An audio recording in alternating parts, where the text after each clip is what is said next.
कुछ लोग बच्चियों की गर्भ में ही हत्या कर देते हैं, कुछ लोग जन्म देने के बाद उनका कत्ल करते हैं और कुछ लोग ऐसे होते हैं जो शायद खून बहाने की हिम्मत नहीं जुटा पाते, इसलिए नवजात बच्चियों को कूड़े कचरे की तरह फेंक देते हैं। कहते हैं कि हर बच्चा अपनी तकदीर लेकर पैदा होता है, लेकिन किसी भी बच्चे को अपनी तकदीर पर छोड़ देना मानवता, इंसानियत और देश के कानून का उल्लंघन करता है। अगस्त 1991, 21 साल पहले एक नवजात बच्ची को दिल्ली में एक कूड़ेदान के डिब्बे में छोड़ दिया गया था। बच्ची के साथ ये घोर अन्याय करने वाली कोई झुग्गी झोंपड़ी की बेबस मां नहीं थी, बल्कि उसे ठिकाने लगाया था दिल्ली के एक वेल टू डू, पढ़े लिखे और पैसे वाले परिवार ने।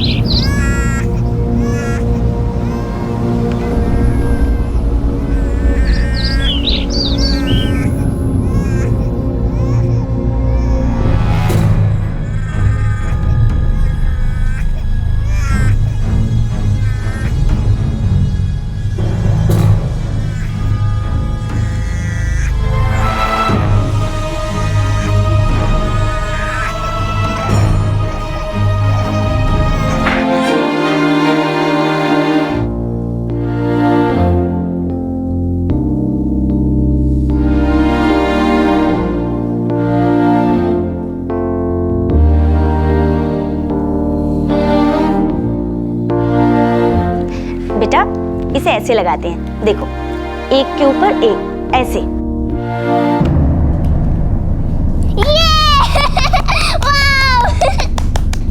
खुशी, क्या हुआ बेटा?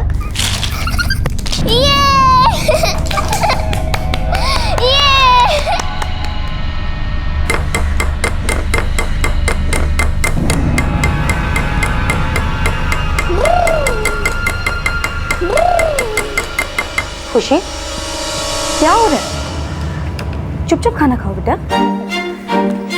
खुशी, खुशी, बच्चों क्वाइट। खुशी, इस तरह खाना वेस्ट करना कोई मजाक नहीं है बेटा।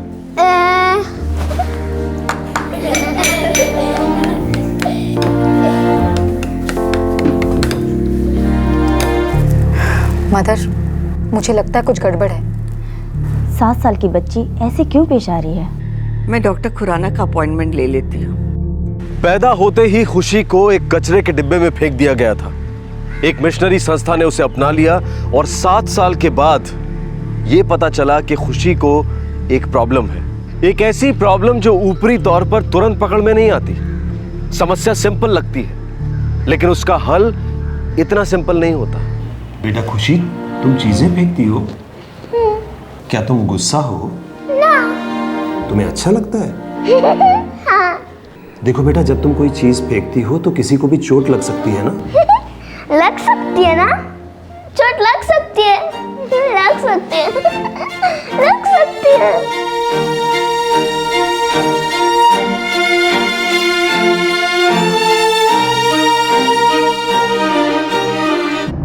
प्रॉब्लम तो है।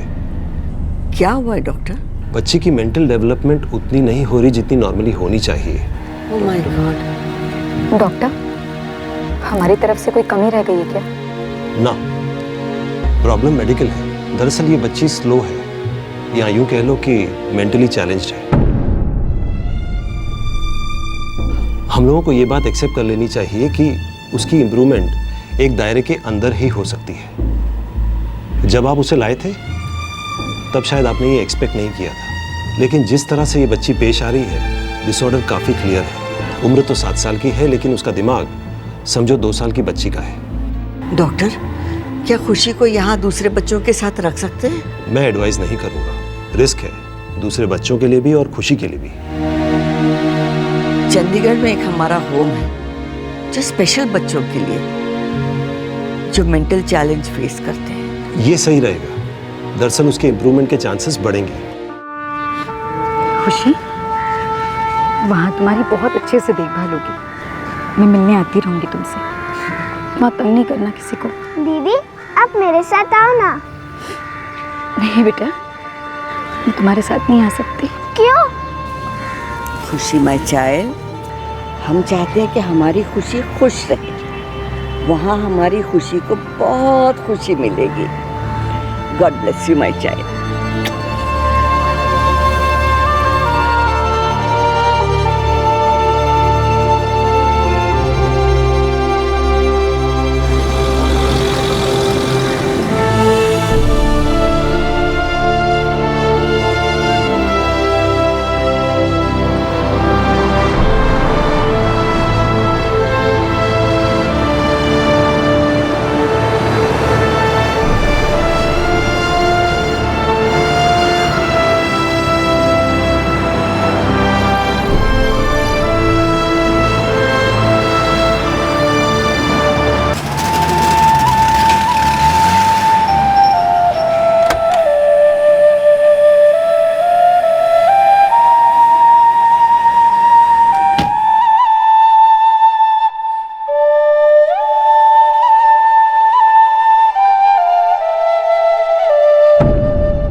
गर्ल्स, कौन मुझे सारे के सारे अल्फाबेट्स एक साथ बताएगा?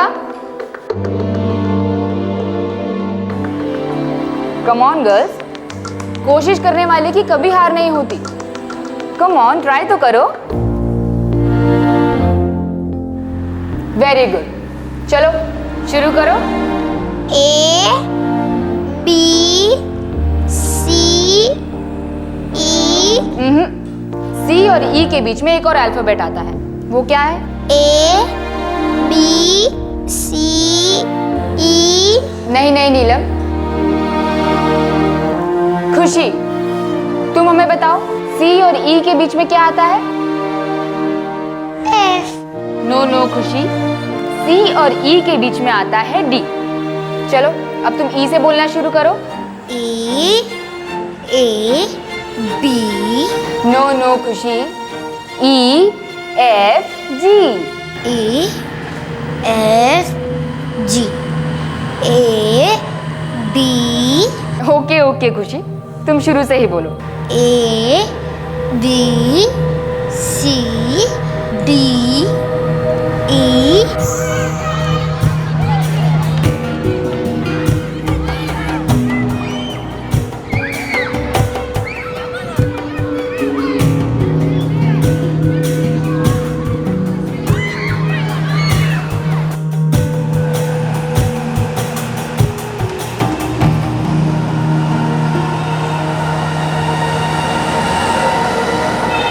ए खुशी, कहाँ जा रही है?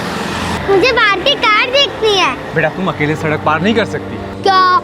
क्योंकि तुम अभी छोटी हो, गुम हो सकती हो। किसी बड़े का तुम्हारे साथ होना जरूरी है। नहीं, पर मुझे बाहर की कार देखनी है। खुशी, सिस्टर लारा तुमको हर सैटरडे संडे को बाहर लेके जाती है ना, तो जब बाहर जाना तो car, tempo, truck, scooter, motorcycle जो चाहे सब देख लेना। नहीं, पर मुझे अभी बाहर की कार देखनी है। नहीं बेटा, अभी तुम बाहर नहीं जा सकती।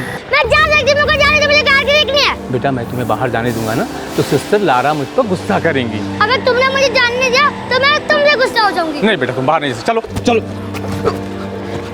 मुझे बाहर की कार देखनी है। अंदर अंदर।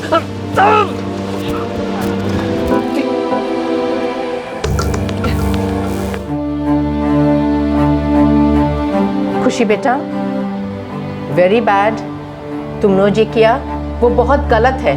यू डन रॉन्ग बेटा।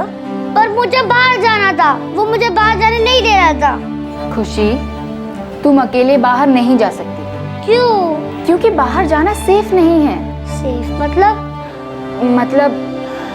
मतलब अगर तुम अकेले बाहर गई तो तुम्हें कुछ हो सकता है। मुझे क्या हो सकता है? समझाते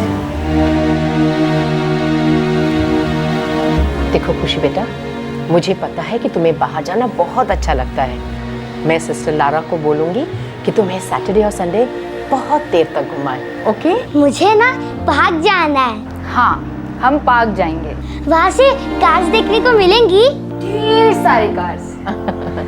अब तुम बाहर जाने की जिद नहीं करोगी ना? नहीं करूंगी। Very good girl. चलो अभी सो जाओ। Quick quick quick.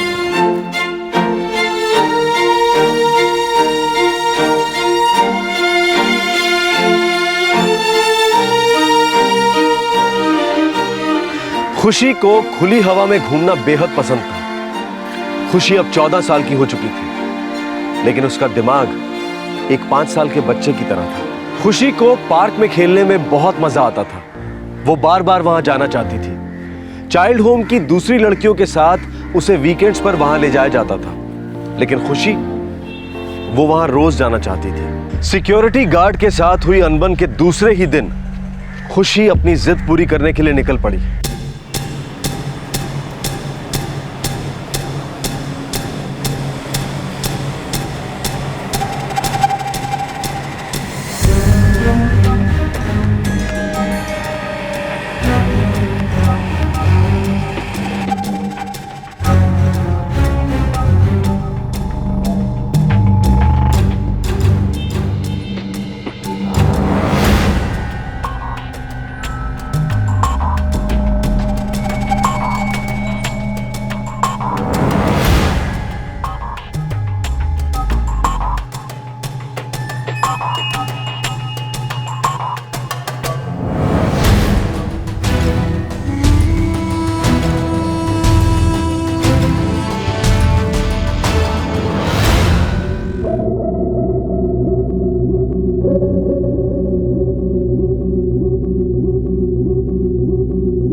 कसम खा के कहता हूँ मैडम, मैंने खुशी को गेट से बाहर जाते हुए नहीं देखा। अगर देखता तो मैं उसे जाने ही नहीं देता। मदर, खुशी अंदर कहीं नहीं है। ओह माय गॉड, ये लड़की गई कहाँ? मुझे लगता है वो छिपकर उस पार्क में गई होगी। उसकी जान जो अटकी है उस पार्क में। उदय जाओ, तुम सेक्टर 22 वाले पार्क में देखा। जी मैडम।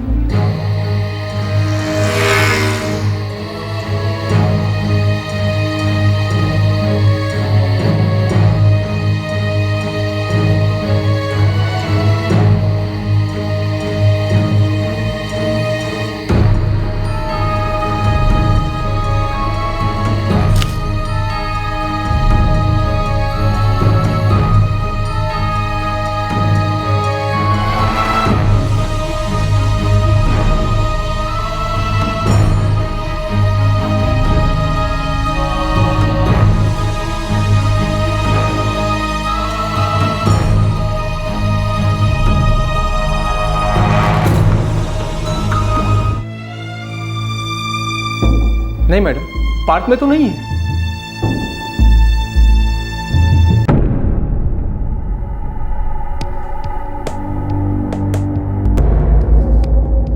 हमें एग्जैक्ट टाइम नहीं पता वो कब गायब हुई, क्योंकि हमारे सिक्योरिटी गार्ड ने उसे बाहर जाते हुए देखा ही नहीं। सर, वो खुशी को पार्क जाना बहुत अच्छा लगता है। हमने हमारे होम के पास वाले पार्क में बहुत ढूंढा, पर वो कहीं नहीं मिली। क्या वो अपने आप से अकेली जा पाती? उतनी समझ है? मतलब आपका जो स्कूल है मेंटली चैलेंज बच्चों का, उसी पॉइंट ऑफ व्यू से पूछ रहा हूँ, क्या खुशी अकेली जा पाती उस पार्क तक? मुश्किल है, लेकिन बच्चे, खास करके मेंटली चैलेंज बच्चे, आपको कई बार चौंका देते हैं। मैम, आप मुझे उसकी डिटेल्स दीजिए और उसके कुछ फोटोग्राफ्स भी। हम सर्च ऑपरेशन लॉन्च करेंगे।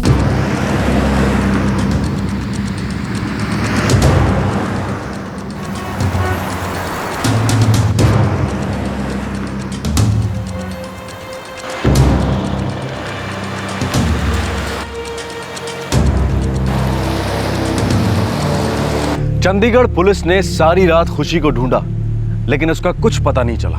सबके लिए ये सोचना भी बहुत मुश्किल हो रहा था कि खुशी कहां गई होगी, उसके साथ क्या हुआ होगा और क्या हो सकता है एक 14 साल की मेंटली चैलेंज लड़की।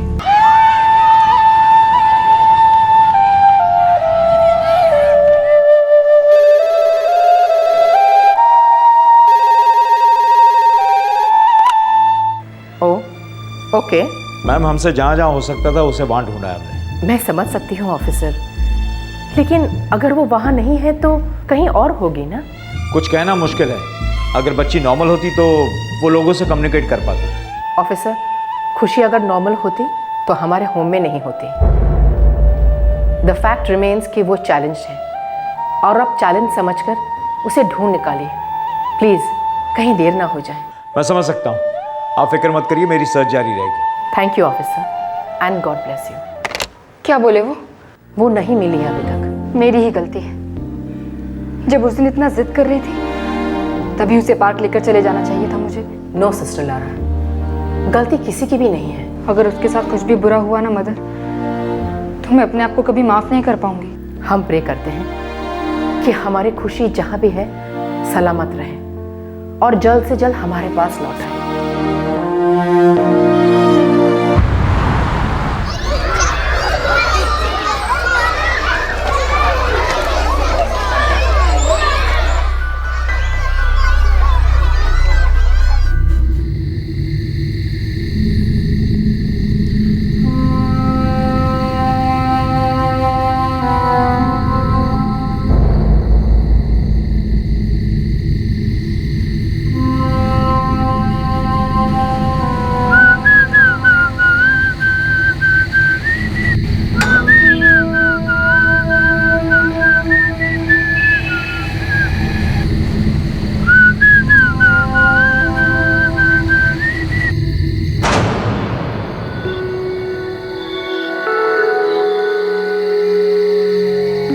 हे लड़की, उठो, अरे उठो।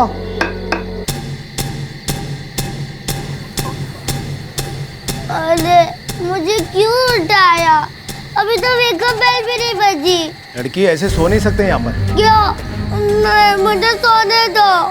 नाम क्या है तेरा? नहीं बताऊंगी, मुझे सोने दो। अच्छा ये बताओ, आई कहाँ से हो? मुझे नहीं पता मैं कहाँ से आई हूँ, मुझे सोने दो। अरे क्या सोने दो लगा रखा है? हाँ, ये अनाथ आश्रम है क्या? चलो निकलो यहाँ से, चलो। नहीं, देखो तुम मुझे सोने दो, नहीं तो मैं तुम्हें मारूंगी। मारेगी? हाँ। मुझे मारेगी? हाँ। चल निकल, मारूंगा डंडा, चल। पागल है लड़की, अजीब तरीके से बात करती है, जंगली की तरह नोचती है। बेटा, बेटा उठो। अच्छा बताओ, तुम्हारा घर कहाँ पर है? मुझे नहीं पता मेरा घर कहाँ पर है। अच्छा तुम्हारे घर पर कौन कौन है? मुझे नहीं पता मेरे घर में कौन कौन है। मुझे नींद आ रही है, मुझे भूख भी लग रही है। अच्छा तुझे खाने को भी दूंगी और तुझे सुलाऊंगी भी।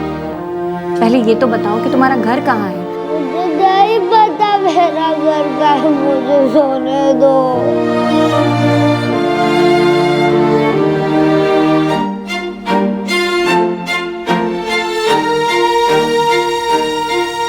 इस लड़की के कपड़ों को देखकर तो नहीं लगता कि ये कोई भिखारिन है या फिर सड़क पर पली बड़ी है। लेकिन वो सिक्योरिटी वाला सही कह रहा था, ये लड़की थोड़ी स्लो लगती है। हो सकता है घर से भाग गई होगी।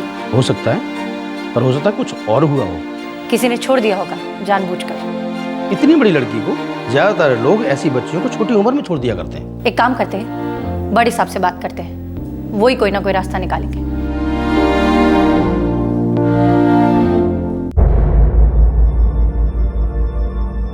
13-14 साल की है, दिमाग से कमज़ोर है। उसे याद नहीं आ रहा कि वो पार्क में कैसे पहुंची।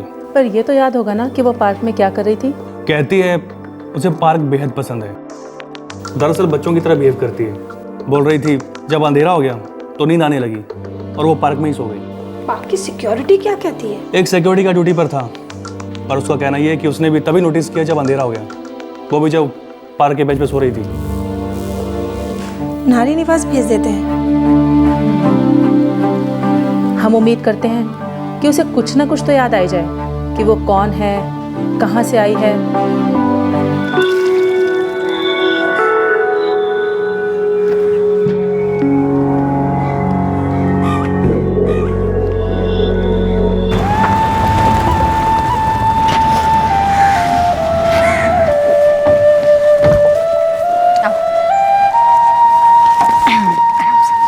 नहीं, इधर नहीं है, मैं यहाँ नहीं रहती। तो फिर कहाँ है तुम्हारा? याद नहीं आ रहा। कोई बात नहीं, जब तक तुम्हें याद नहीं आता तब तक तुम यहीं रहो, ठीक है? चलो।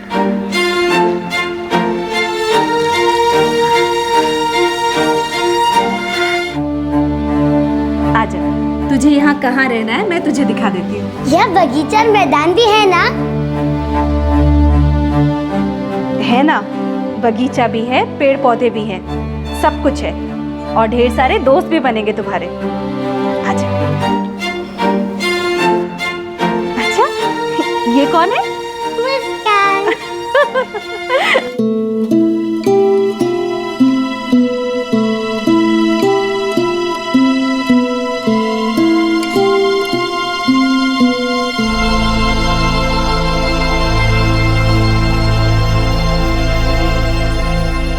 ये खुशी, तेरी इस गुड़िया का नाम क्या है? मुस्कान। तूने इसका नाम रखा? नहीं। फिर किसने? पता नहीं। फिर तुम्हारा नाम खुशी किसने रखा? पता नहीं।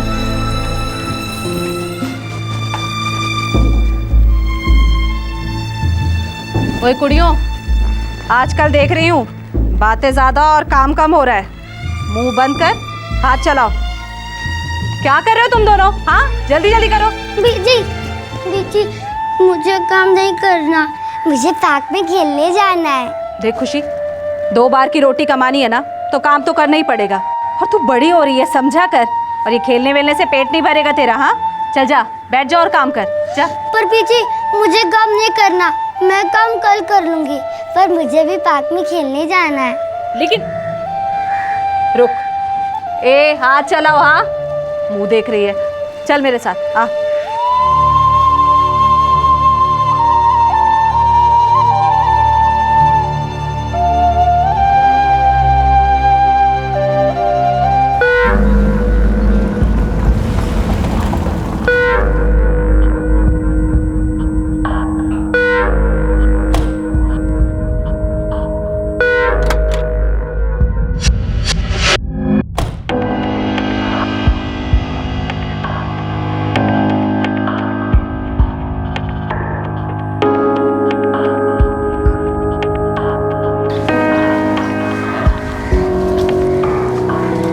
क्यों बे हरी राम, सिक्योरिटी की नौकरी छोड़ के गाड़ी चलाने लगा?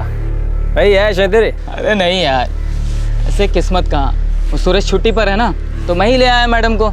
और बोल, आराधना में सब सही चल रहा है ना तेरे राज में? मेरे राज में? हाँ, वैसे सब चंगा ही चल रहा है। और तुम लोग बताओ, क्या नया? यहाँ क्या नया होगा, वही पुराना यार। क्यों, लड़की तो नहीं है?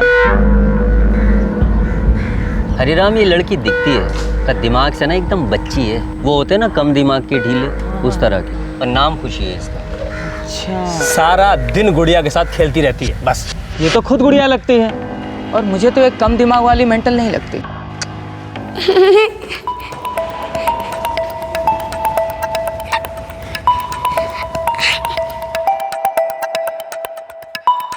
क्या नाम है तुम्हारी गुड़िया का?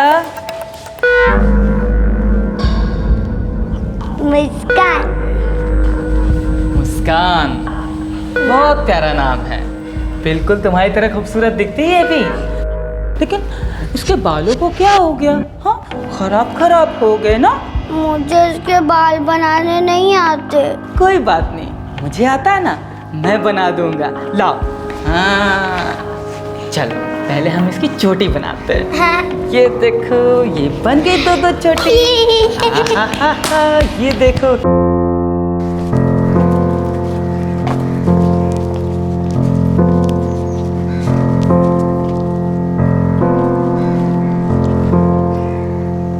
हरीराम कहाँ गया?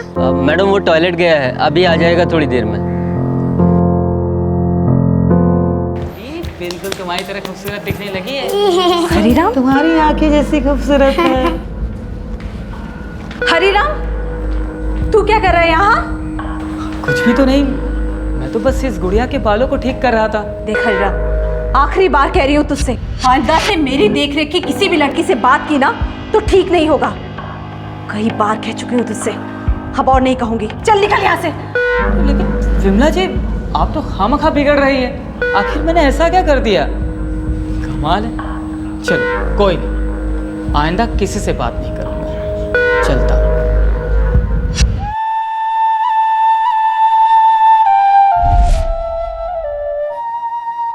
फिर 1998 में 7 साल की उम्र में पहुंची चंडीगढ़ के चेतना होम फॉर स्पेशल चिल्ड्रन, और फिर 2005 में चेतना होम से भागकर पहुंची नारी निवास। उम्र 14 साल। 14 साल की उम्र तक खुशी जिंदगी के कई पेचीदा लम्हों से गुजरी थी। उसने शायद ही उनका मतलब समझा होगा। उसे शायद कोई फर्क ही नहीं पड़ा होगा कि वो कहां है, किन लोगों के बीच है और वो लोग कैसे हैं। चंडीगढ़ के सेक्टर 24 के नारी निवास में खुशी ने 4 साल बिताए। अब वो 18 साल की हो चुकी थी, कानूनी नजरिए से बालिग थी। अब उसका तबादला किया गया आराधना संस्थान में, जहां हालात की मारी औरतों को पनाह मिलती है, रोजगार मिलता है। आइए देखते हैं कि खुशी को यहां पर क्या मिला।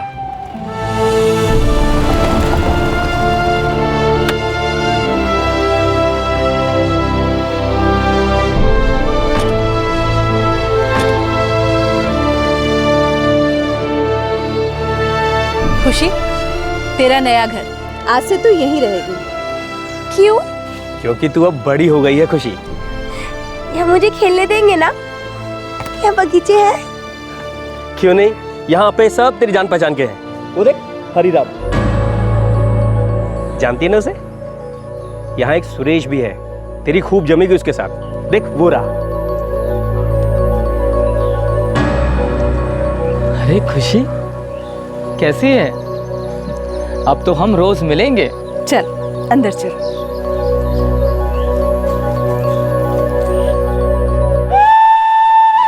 बड़ी प्यारी है और इसकी मुस्कान और भी ज्यादा प्यारी है। लेकिन ये बड़ी नहीं होती। होगी ना, देखना एक दिन अचानक से ही बड़ी हो जाएगी। खुशी, ये तेरी छाया दीदी है, ये तेरा उतना ही ख्याल रखेंगी जितना मैं रखती थी। लेकिन आप मत जाओ ना। अरे पगली, मैं तुझे छोड़कर थोड़ी ना जा रही हूँ। मैं तुझसे मिलने आती रहूंगी, और तेरी इस मुस्कान से भी।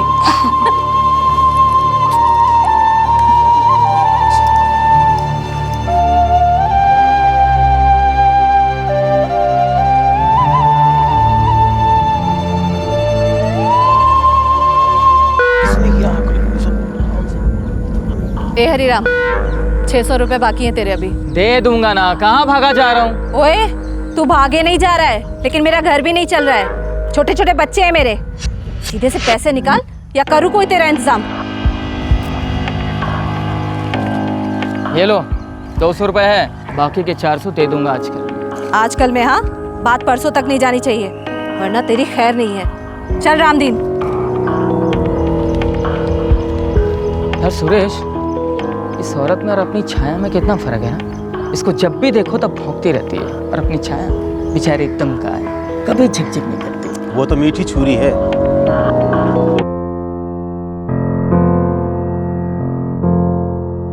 मैडम, रूम नंबर 4 में जो बेड खाली था वो मैंने खुशी को दे दिया है। अच्छा किया। बस अब ख्याल रहे, लड़की की जो भी ज़रूरतें हैं उन्हें पूरी करो। वो स्पेशल केस है। जी मैडम, समझती हूँ, और खुशी बहुत प्यारी भी है, मैं उसे संभाल लूँगी। बाकी की सभी औरतों से, खास तौर पर लड़कियों से कह दो कि उसका मजाक न उड़ाए, प्यार से पेश आए। जी मैडम, मैं सभी को समझा दूंगी।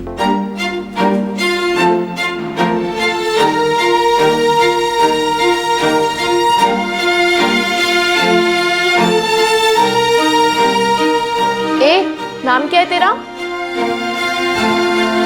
खुशी। और ये गुड़िया हमेशा चिपकी रहती है तेरे साथ? ये मुस्कान है। सुनो लड़कियों, खुशी को ज्यादा कोई परेशान नहीं करेगा, छेड़ेगा नहीं। वो खास है, समझी? क्यों खास है दीदी? आपके रिश्तेदार है। देख आरती, ज्यादा बातें मत किया कर, कंप्लेन जाएगी तेरी मैडम के पास। छाया दीदी, कोई नई धमकी दिया करो ना। हर बार बस वही, मैडम के पास ले जाऊंगी, मैडम के पास ले जाऊंगी, जैसे कि हम लोग डर कर काम जाती हैं। मीना, सच में कंप्लेन जाएगी ना तो हंसोगी नहीं, रो दोगी। बाहर आना जाना बंद करा दूंगी, समझी? चल जाने देना। वैसे भी हमें क्या करना ये खास लड़की के साथ।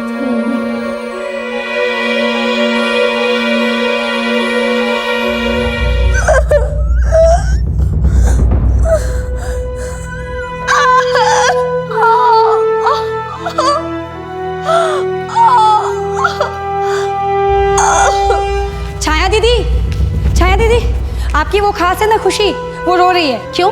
क्या किया तूने उसके साथ? अरे दीदी, उस पागल के साथ हम क्या करेंगे? उसके तो पेट में दर्द हो रहा है।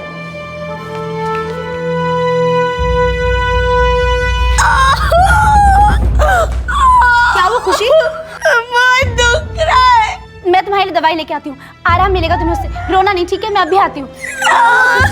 कहाँ दर्द हो रहा है? पेट में दुख, मेरा पेट दुख रहा है।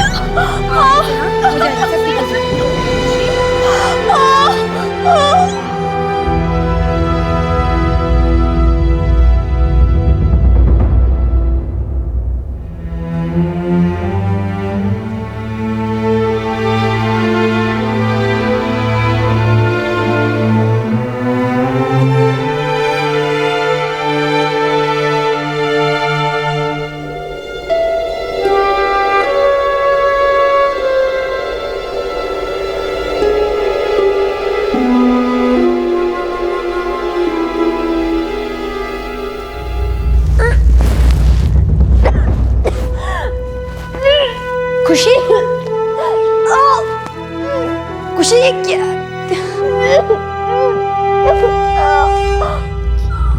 खुशी,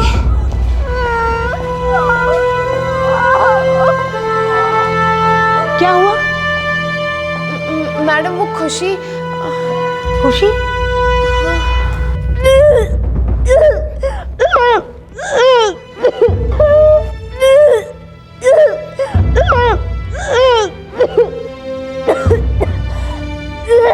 मैडम, अब खुशी ठीक है।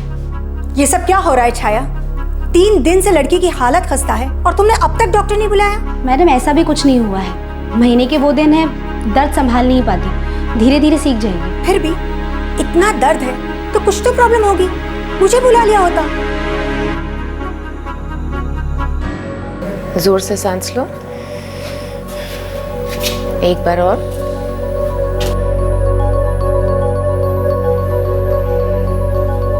दर्द हो रहा है?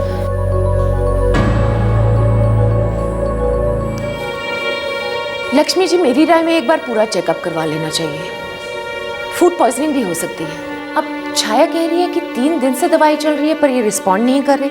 हमें इसे हॉस्पिटल ले जाना चाहिए, कुछ सीरियस हो सकता है।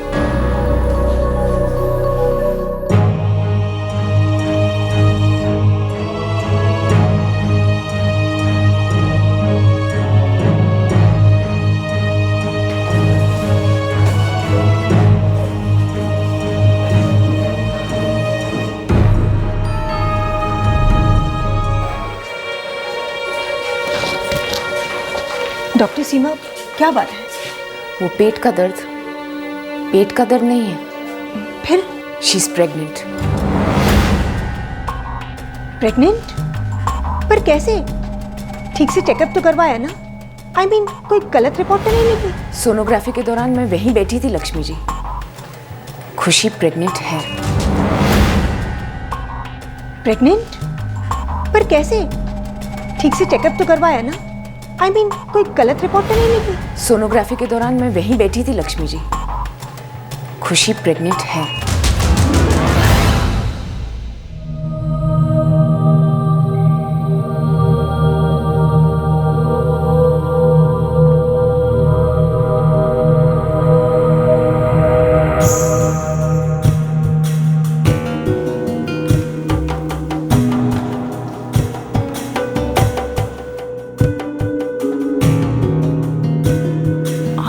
हमारी संस्था में ऐसा नहीं हुआ। दिस इज इम्पॉसिबल डॉक्टर सीमा। कुछ तो बहुत गड़बड़ चल रहा है हमारे यहाँ, बहुत गलत हो रहा है।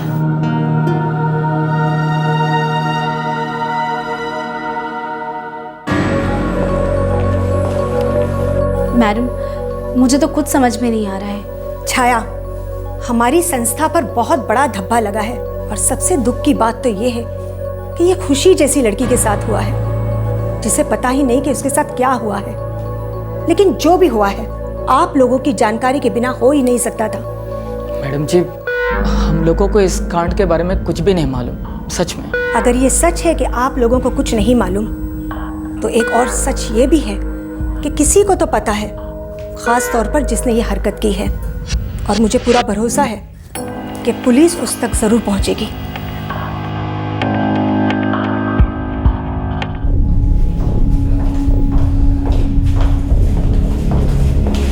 डीएसपी साहब, खुशी एक मेंटली चैलेंज लड़की है।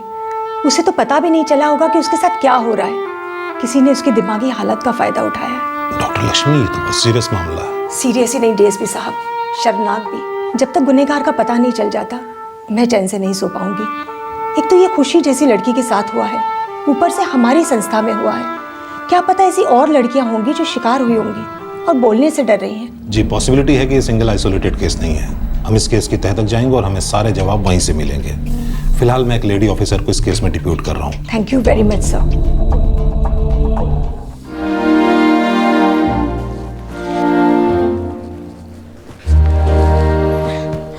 दीदी, मेरे भी बाल बना ना। इधर बना के देती हूँ। खुशी, कौन था वो? कौन? वही आदमी जिसने तुम्हारे साथ ये सब किया। क्या किया? वही जो तुम्हारे करीब आया, तुम्हें छुआ। पता नहीं उसने मुझे क्या किया। कुछ नहीं, तू मीना दीदी के साथ जा, मैं आती हूँ। हाँ, मैं मुस्कान को लाती हूँ।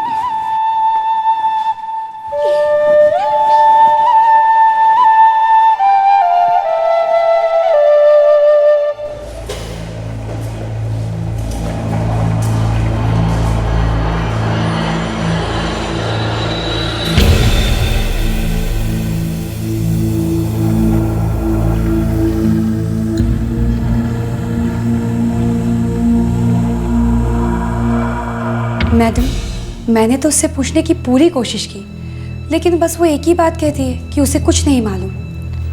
आरती, क्या उसे ये पता है कि तुम उससे क्या पूछ रही हो?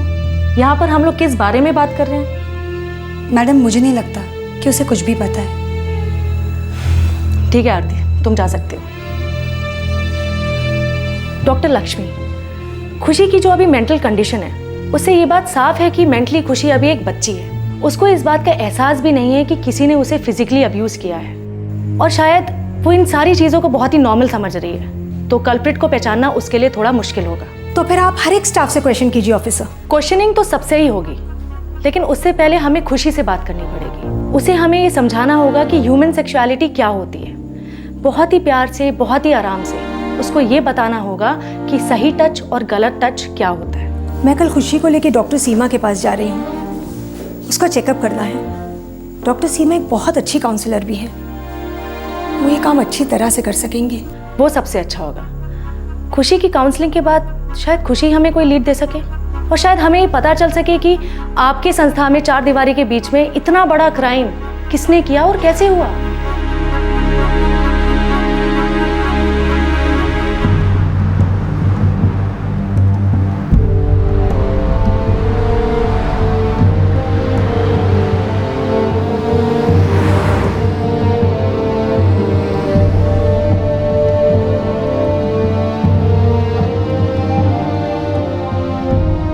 खुशी, मैं तुमसे कुछ सवाल पूछने वाली हूँ। ओके?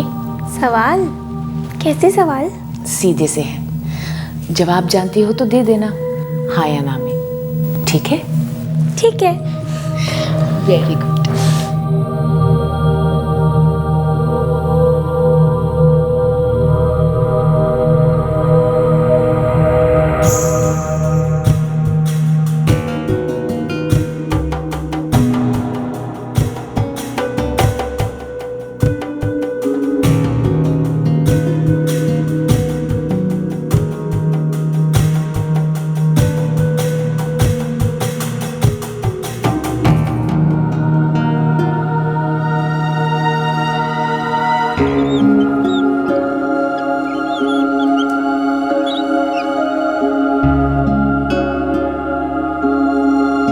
उसे टेस्ट के लिए भेज दिया है। डॉक्टर सीमा, खुशी ने कुछ भी बताया?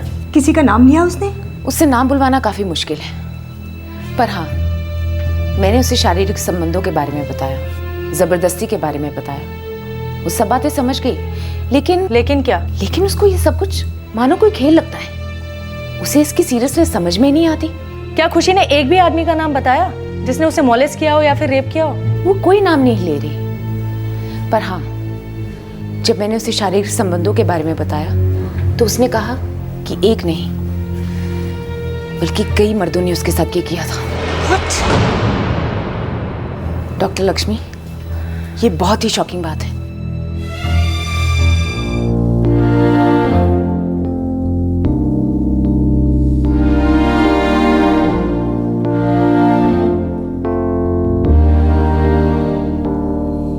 फीटस 10 वीक्स का है, मतलब खुशी 2.5 महीने प्रेग्नेंट। खुशी आपकी संस्था आराधना में कब आई थी? यही करीब मार्च के महीने में। और अब चल रहा है मई का महीना, मतलब ये रेप नारी निवास में हुआ होगा जहां पर खुशी पहले रहती थी।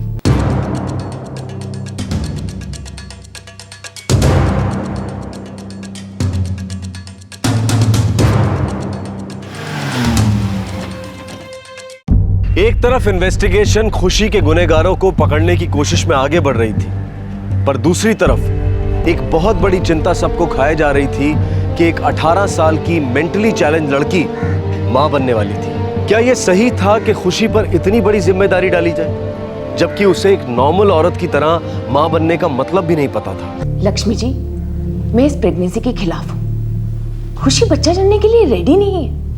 वो तो खुद ही एक बच्ची है। लेकिन अबॉर्शन हम माँ की मंजूरी के खिलाफ नहीं कर सकते। कम ऑन लक्ष्मी जी, खुशी को पता भी नहीं है कि वो प्रेग्नेंट है। उसकी मर्जी, उसकी मंजूरी, ये सब बातें मायने नहीं रखती, क्योंकि वो इन सब बातों से परे है। देर हो जाने से पहले we have to do it। हम ये डिसीजन अपने आप नहीं ले सकते डॉक्टर सीमा, इसके लिए हमें कोर्ट की मंजूरी लेना जरूरी है। तो जो भी लीगल प्रोसीडिंग्स है तुरंत इनिशिएट कीजिए, फास्ट ट्रैक पर लक्ष्मी जी। हर दिन, हर हफ्ता, मतलब आप समझ रही है ना? ले खुशी, ये तू खा। नहीं दीदी, मुझे ये नहीं खाना। मुझे ना अचार अच्छा लगता है। नहीं खुशी, तुम्हें सब कुछ खाना पड़ेगा, नहीं तो आपकी अच्छी सेहत कैसे बनेगी? क्यों मीना दीदी?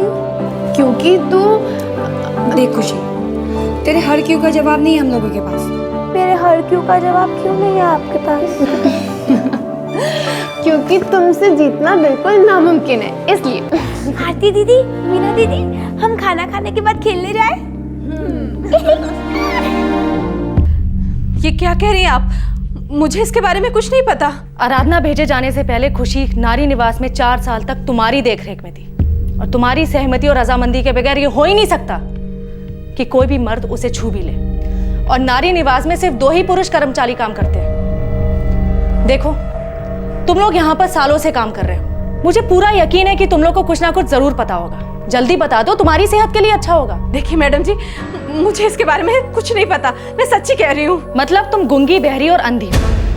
सिमरन जी मैडम, विमला जी को लॉकअप में ले जाओ और अपने तरीके से पूछो, और तब तक पूछती रहना जब तक ये बता ना दे कि इन्होंने क्या देखा, क्या सुना और क्या किया। मैडम जी, और इन दोनों पे भी कोई रहने ले जाओ इन्हें। मैडम जी, मैंने कुछ किया ही नहीं है।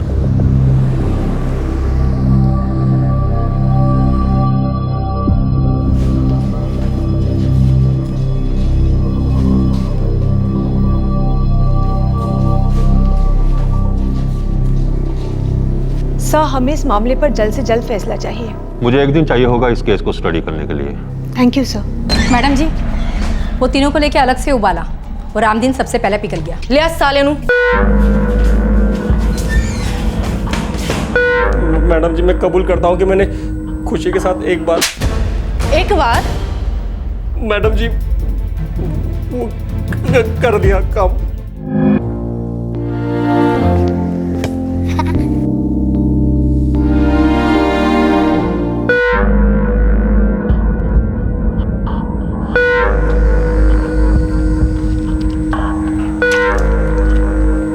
ए खुशी, चल घुमा लाता तुझे।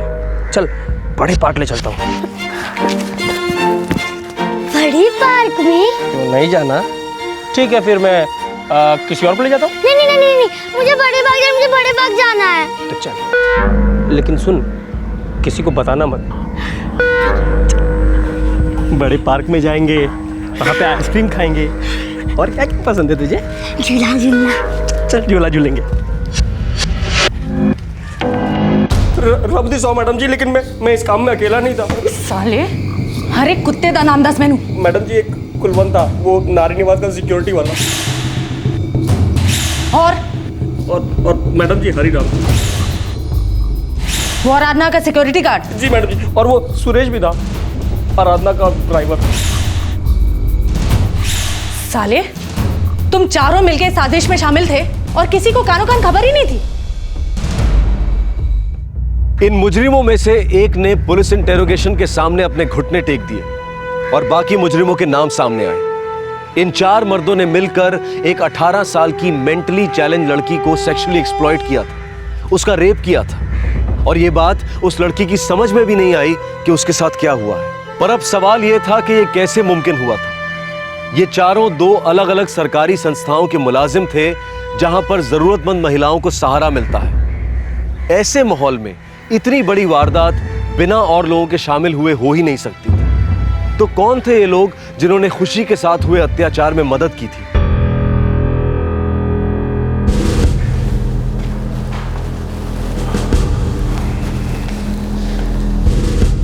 देखिए, मैंने जो रिपोर्ट स्टडी की, मेडिकली ये उचित नहीं होगा कि खुशी ये प्रेगनेंसी पूरी करे, लेकिन क्या सर? लेकिन मेडिकल टर्मिनेशन ऑफ प्रेगनेंसी या अबॉर्शन का ऑर्डर करने से पहले हमें बहुत बार सोचना होगा। आफ्टर ऑल हम एक जान लेने की बात कर रहे हैं डॉक्टर लक्ष्मी। सर, एक जिंदगी पहले से दांव पर है, वो है खुशी की। उसे पता भी नहीं है कि वो प्रेग्नेंट है, तो वो बच्चे को क्या जन्म देगी और क्या पालेगी। वो तो खुद एक बच्ची है जिसका ख्याल 24 घंटे रखना पड़ता है सर। कोर्ट को इस बात का सबूत चाहिए होगा कि खुशी किस लेवल तक मेंटली अंडर डेवलप्ड है। क्या वाकई वो अपने बच्चे का ख्याल नहीं रख सकती? क्या उसका IQ टेक्निकली उतना लो है? ऑफ कोर्स हाँ सर, सालों के रिकॉर्ड्स हैं। मुझे फ्रेश रिकॉर्ड्स लगेंगे। मैं CGI हॉस्पिटल के रेजिडेंट साइकेट्रिस्ट को तुरंत ऑर्डर दे रहा हूँ कि वो खुशी का पूरी तरह से एग्जामिन करे, जिससे ये साबित हो कि खुशी बच्चे को जन्म देने के लिए रेडी नहीं है और ना ही बच्चे की परवरिश करने के लिए।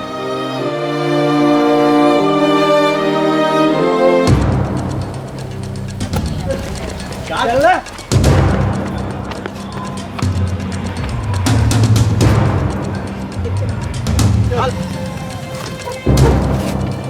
क्या हो रहा है? क्या हो रहा है ये सब? लक्ष्मी जी, नारी निवास की विमला और आपकी आराधना संस्था की छाया दोनों इस क्राइम में इन्वॉल्व हैं। ये आप क्या कह रही हैं? आपके रामदीन ने सब कुछ उगल दिया है। रामदीन, सुरेश, कुलवंत और हरिराम। विमला और छाया ने पैसे लिए थे मुंह बंद रखने के लिए। लक्ष्मी जी, इन चारों ने 4 साल तक खुशी का इस्तेमाल किया और बार बार किया।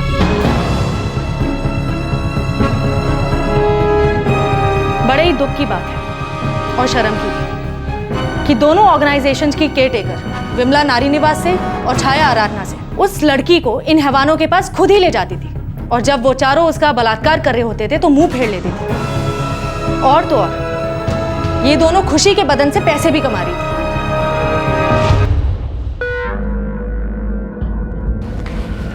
हरिराम, तू क्या कर रहा है यहाँ? कुछ भी तो नहीं, मैं तो बस इस गुड़िया के बालों को ठीक कर रहा था। देख हरिराम, आखिरी बार कह रही हूँ तुझसे, आइंदा से मेरी देखरेख की किसी भी लड़की से बात की ना तो ठीक नहीं होगा।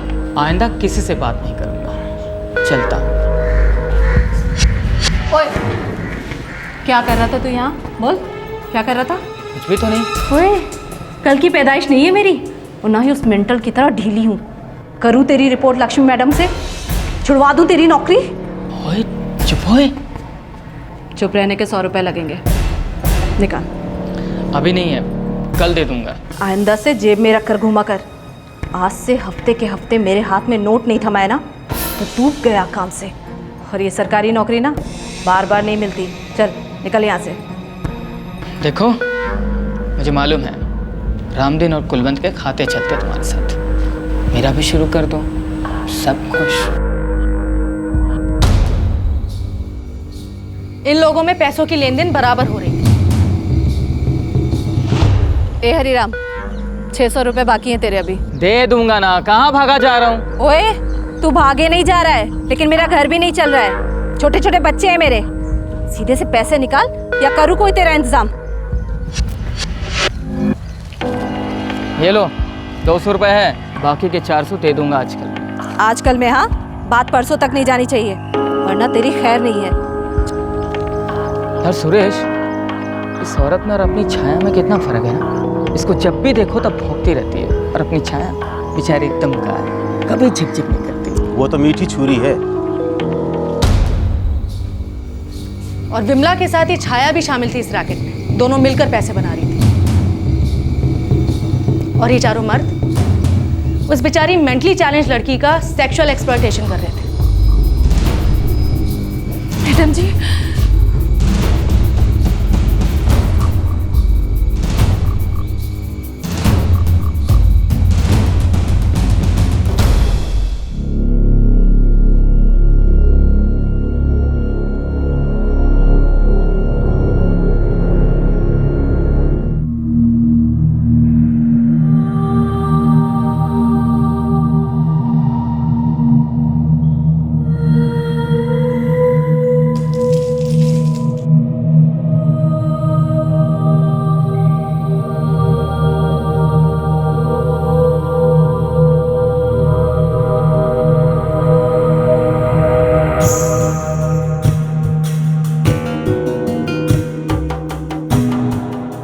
ऑन एन एवरेज एक एडल्ट की IQ लेवल 90 मिल्स होती है। खुशी की रीडिंग्स क्या थी डॉक्टर? 60 है, नॉर्मल से काफ़ी कम। आप खुशी की रिपोर्ट्स में क्या सजेस्ट करेंगे? सीधी सी बात है लक्ष्मी जी, खुशी माँ बनने के लिए तैयार नहीं है और आगे कभी होगी भी नहीं। मैं तो इस प्रेगनेंसी के बिल्कुल खिलाफ एडवाइस करूंगा।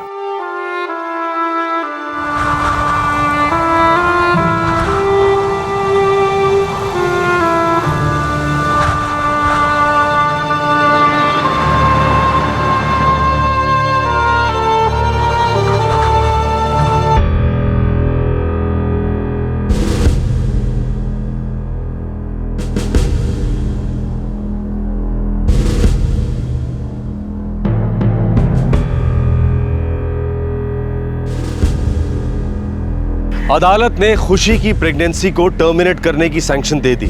कंसल्टिंग साइकियाट्रिस्ट ने पूरी छानबीन और टेस्टिंग के बाद यह राय दी कि खुशी इस मेंटल पोजीशन में नहीं है कि वो बच्चे को जन्म दे और आगे उसकी परवरिश की जिम्मेदारी उठा सके। बेटा, ज्यादा दर्द नहीं होगा, बस जैसा डॉक्टर कहते हैं ना वो करते जाना। डॉक्टर क्या करेंगे? खुशी बेटा, एक छोटा सा ऑपरेशन है। ऑपरेशन? नहीं, मुझे सुई अच्छी नहीं लगती, दुखता है, मुझे नहीं चाहिए। नहीं बेटा, यहाँ दर्द नहीं होगा। सब कुछ हो जाने के बाद तुम्हें काफी अच्छा लगेगा, बिल्कुल दर्द नहीं होगा। सच? God promise? आप भी गॉड प्रॉमिस? God promise. इसके बाद तुम्हें कभी कोई दर्द नहीं होगा। God promise. दर्द नहीं होगा ही?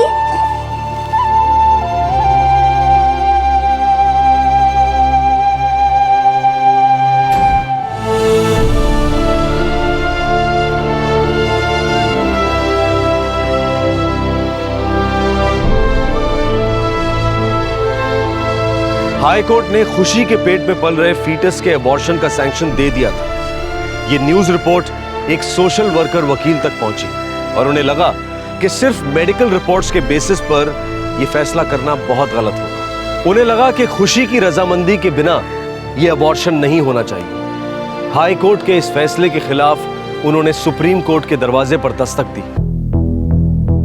सर, अकॉर्डिंग टू 1971 के medical termination of pregnancy act, किसी भी अबॉर्शन से पहले उस लड़की या औरत की इच्छा के बारे में जानना बहुत ज़रूरी है। पर इस केस में तो प्रेग्नेंट औरत को मेडिकली अनफिट करार दिया गया है प्रेगनेंसी के लिए। विद ड्यू रिस्पेक्ट सर, मैं मानती हूँ कि खुशी का IQ लेवल नॉर्मल से काफ़ी कम है, मगर इसका मतलब ये बिल्कुल भी नहीं है कि उसे ये बताया भी ना जा सके कि उसके साथ क्या हुआ था और क्या होने जा रहा है। सर, IQ लेवल एक सेट ऑफ ह्यूमन एक्टिविटीज़ के अकॉर्डिंग मेजर किया जाता है, मगर ये किसी इंसान की क्षमताओं का मापदंड बिल्कुल भी नहीं हो सकता है। खुशी मेंटली स्लो है, अनफिट नहीं है, और उसके पेट में पल रही जान की हत्या का डिसीजन कोई और नहीं ले सकता। सर, ये मेरे पास कुछ इंटरनेशनल लेवल पर हुए ऐसे केसेस की रिपोर्ट, kindly go through them. Sir, इन देशों के कोर्ट ने भी ऐसे केसेस में बच्चों की डिलीवरी की परमिशन दी, फिर स्टेट ने बच्चे की परवरिश की जिम्मेदारी ली, क्योंकि गौर से देखा जाए सर तो खुशी की सुरक्षा की जिम्मेदारी स्टेट की थी, जिसे निभाने में स्टेट फेल हुई। ऊपर से हाई कोर्ट के ऑर्डर स्टडी कीजिए सर। खुशी की प्रेगनेंसी के बारे में मई 2009 में पता चला, जब वो ऑलरेडी 10 हफ्ते प्रेग्नेंट थी। फिर हाई कोर्ट के बैक एंड फोर्थ के बाद अबॉर्शन का सैंक्शन 17 जुलाई 2009 को आया। तब तक खुशी 4 महीने प्रेग्नेंट हो चुकी थी। इस स्टेज पर मेडिकल टर्मिनेशन ऑफ प्रेगनेंसी खुशी की जान को बहुत बड़ा रिस्क हो सकता है। सर, मैं मानती हूँ कि डॉक्टर लक्ष्मी और डॉक्टर सीमा के इरादे नेक हैं, मगर उनका फैसला टाइमिंग के अनुसार बिल्कुल गलत, वेरी रिस्की, अनफेयर है सर।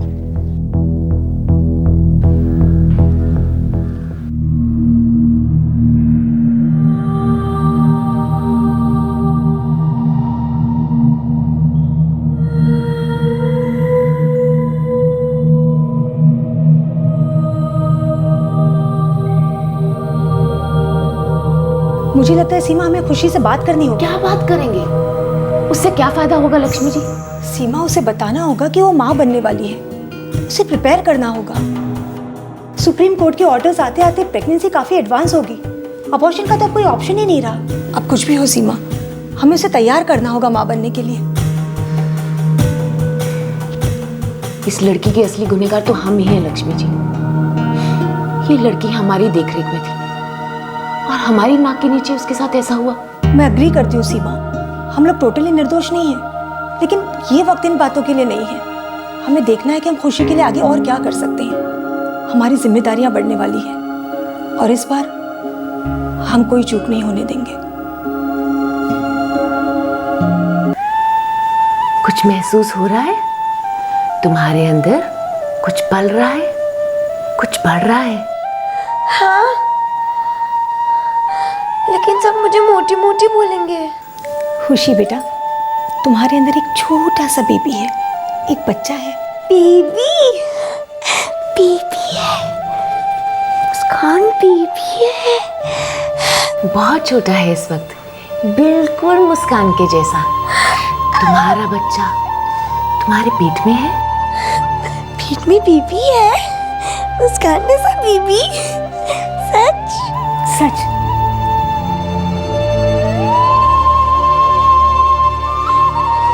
मुझे दिख रहा क्यों नहीं है? बेबी कहाँ है? दिखेगा, पर पहले तुम्हें बेबी अंदर से महसूस होगा। तुम जो खाओगी वो बेबी खाएगा, तुम्हारे अंदर खेलेगा, अंदर ही हल्के हल्के किक मारेगा। हो सकता है कि कभी तुम थोड़ी सी बीमार हो जाओ, पर बेबी अंदर ही बड़ा होता जाएगा। मुझे कब दिखेगा? थोड़ा वक्त लगेगा बेटा। कितना? कुछ ही महीने बस। फिर मुझे बेबी दिखेगा? बेबी दिखेगा? मुस्कान जैसा बेबी? जो भी होगा, जैसा भी होगा, एकदम तुम्हारी जैसा होगा, सुंदर। बेटा, तुम्हें ये बेबी चाहिए? हाँ, मुझे बेबी चाहिए। बेबी, बेबी आएगा। खुशी, खुशी जैसा बेबी, मुस्कान जैसा बेबी। हम खेलेंगे ना, हम खेलेंगे।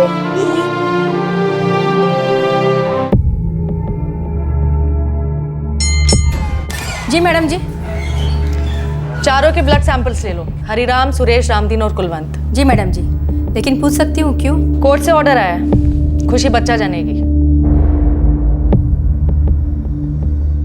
ये अदालत हाई कोर्ट का पास किया हुआ ऑर्डर खारिज कर दिए। खुशी के प्रेगनेंसी का मेडिकल टर्मिनेशन ऑर्डर कैंसिल किया जाता है।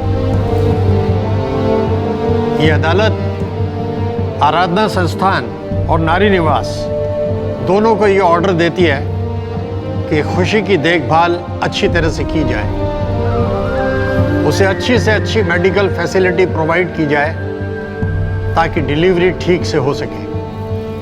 बच्चा दुनिया में आने के बाद ये सरकार की जिम्मेदारी होगी कि वो माँ और बच्चा दोनों की देखभाल करें ताकि उन दोनों को इज्जत से अच्छी जिंदगी जीने का मौका मिले।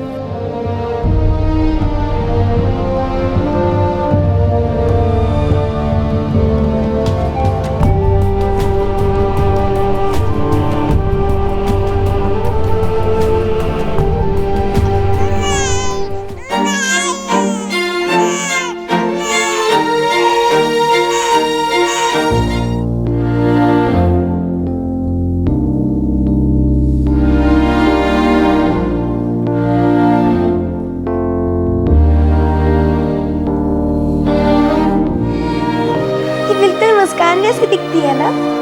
खुशी ये बिल्कुल तुम्हारी तरह दिखती है। क्या नाम देना चाहोगी इसे? मुस्कान। मैं इसे भी मुस्कान बुला सकती हूँ? बिल्कुल, ये तुम्हारी बेबी है, इसे जो नाम देना चाहो दे सकती हो। तो अब से इसका नाम मुस्कान, मेरी मुस्कान। हैदराबाद के फोरेंसिक लैबोरेटरी से डीएनए रिपोर्ट्स आ गई हैं। बच्ची का डीएनए हरिराम से मैच कर गया है और हरिराम ही इस बच्ची का बायोलॉजिकल फादर है।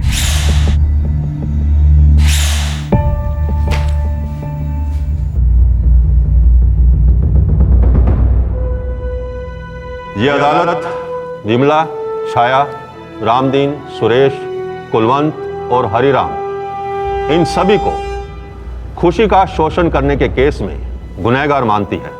इन सभी की ड्यूटी थी कि वो खुशी की देखभाल करें, सुरक्षा करें, लेकिन इसके बिल्कुल विपरीत इन्होंने इस लड़की के साथ बहुत ही घिनौने तरीके से सेक्सुअल एक्सप्लॉयटेशन किया। इसके चलते ये अदालत इन 6 आरोपियों पर कस्टोडियल रेप के चार्जेस फ्रेम करती है और इन सभी को 10 साल बामशक्कत सजा सुनाती है।